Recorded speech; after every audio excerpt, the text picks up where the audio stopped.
सोलकडीचे 15 प्रकार या सिरीज मधली आजची सोलकडी आहे लसूण मिरचीची सोलकडी।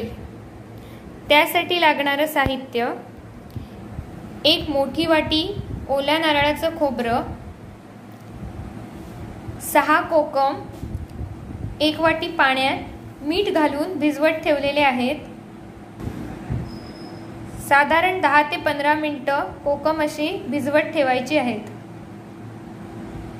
7 लसूण पाकळ्या, 1 ओली मिरची आणि पाणी। आता या सोलकडीची कृती बघूया। मिक्सरच्या भांड्यात ओलं खोबरं, लसूण पाकळ्या, ओली मिरची आणि पाणी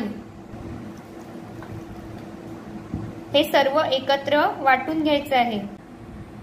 खोबरं अशा प्रकारे वाटून घेतल्यावर आता आपण त्याचा रस काढून घ्यायचा आहे।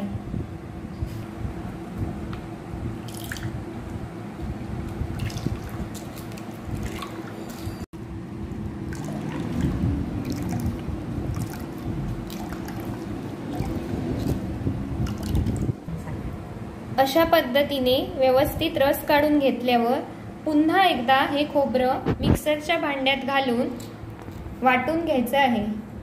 वाटताना थोडंसं पाणी सुद्धा घालायचं आहे। पुन्हा वाटून घेतलेल्या खोबऱ्याचा व्यवस्थित रस काढून घ्यायचा आहे।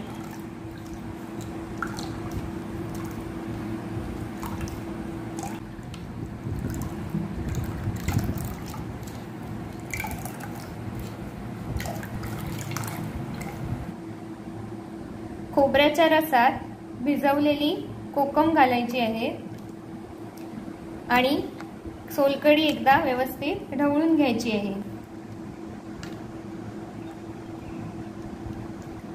अशा प्रकारे लसूण मिरचीची सोलकडी पिण्यासाठी तयार आहे।